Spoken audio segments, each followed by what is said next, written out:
Hi and welcome to another tutorial from Homs. Today in this tutorial we'll be looking at well, it's not quite a tutorial, but we will be looking at something that persons on this channel have been requesting for quite some time, which is most likely the biggest stickler point of this channel, and we'll be going over it briefly. I figure it's been such a long-standing problem that it's worth its own dedicated video. I did talk about it earlier in a video that I did a couple months ago, but it's finally here and set up and ready, and we'll be talking about this iconic thing right here. Persons who will see the camera would already notice what this looks like. It is indeed a new mic, which means better sound, and also it means it's a very distinctive mic. So persons who know their microphones will be able to look at this and identify what this is almost immediately. But for those who do not know their microphones, right, then I can show you this, which is the box for it, the Kmavas from Neat Microphones. And we'll be talking a little bit about the accessories that I purchased along with it for it to work. Cool. So let's get into the showcase.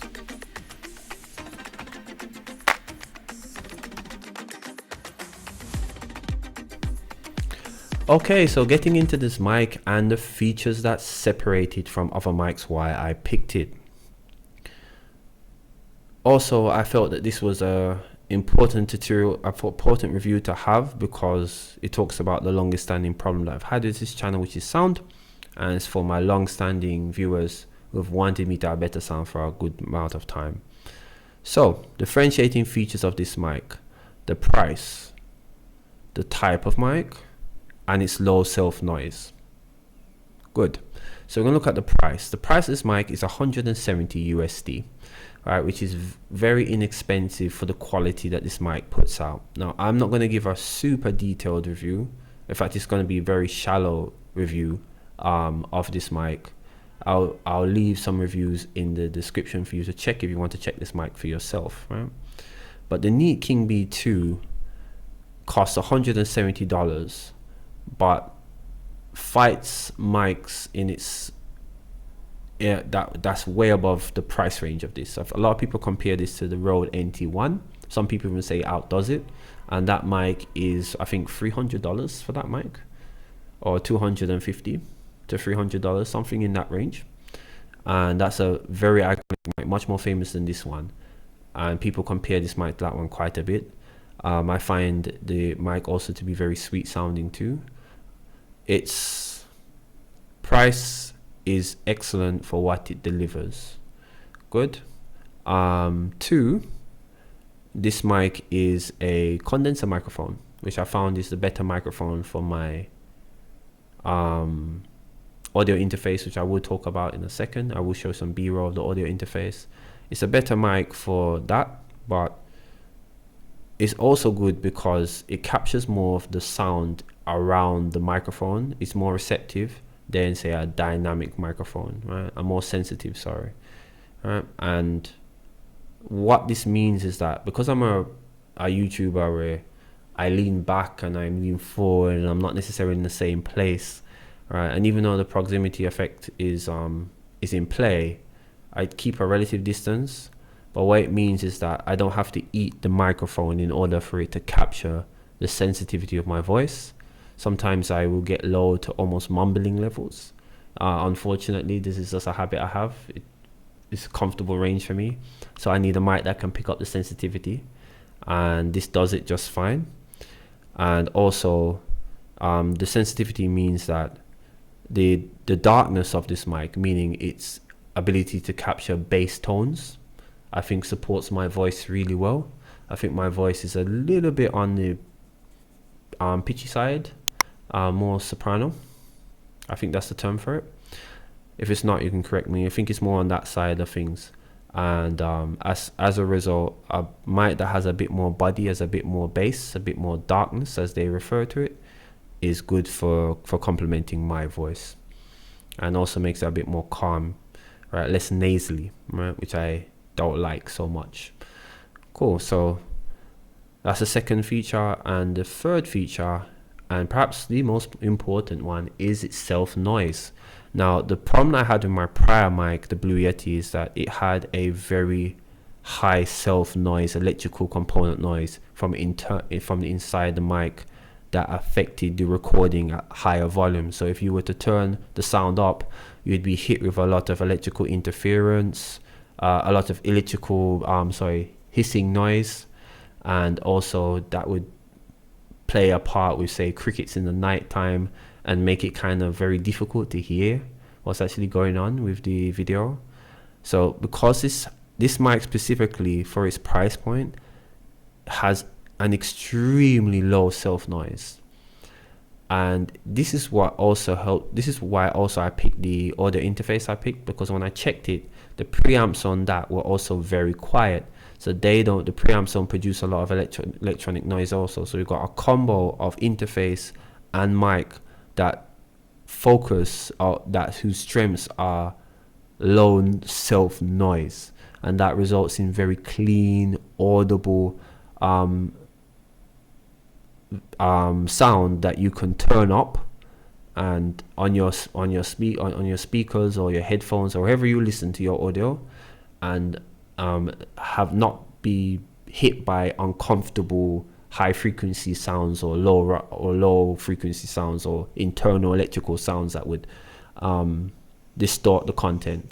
So this is why I picked it. So that's the King B. That's the three major reasons for it. There is a fourth. The fourth one is that it looks a lot like the Blue Yeti in terms of it works a lot like the Blue Yeti in terms of what I'm used to. Front facing microphone where I speak side directional. I think it's front directional mic, so I'm not speaking from the top of it, like at the top here. I'm speaking from the side. Whoopsie. Yeah. Don't want to touch this, right? Because the boom arm is just going to sink with it. And as a result, I'm kind of used to this orientation where I'm a side adjusted, that's it, the side adjustable microphone. I'm speaking through the side, right? So that's another reason it feels familiar. And the people who make neat microphone are the same people who, some of the same people who founded Blue. So it feels very familiar in the way it's operating. So it's not too much of a mental leap to move to this microphone as well. And it's quite beautiful also. It goes with a lot of my matte black setup, and we'll show you the B-roll and you'll see some of that as well. Cool. So the next thing is the Komplete. So the box for the Komplete here doesn't really show you much. It's just a standard cardboard box with the audio Komplete, and I'll give you the review on the Komplete that helped me to pick it. The reason I picked the native Komplete, and you'll see some B-roll of that, is that it looks great with the setup, number one. Number two, it's relatively inexpensive. Number three, it has 2 microphone inputs. This is important for Tuma. So I have 2 mics I can operate at the same time.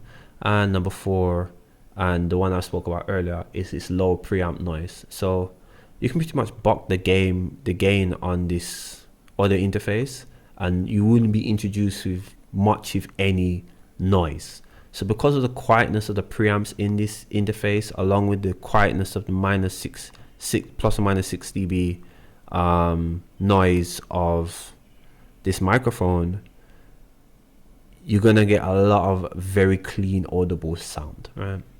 And that's the reason for the combination. So to connect them, you have to connect the audio interface in the back of the computer, and then you have to connect the microphone into the audio interface of an XLR input, and that's it. So I do have a boom arm also for this that's stronger than this coming, but it hasn't arrived as yet. So once I pick it up, then I'll be able to have the mic hopefully stay in place.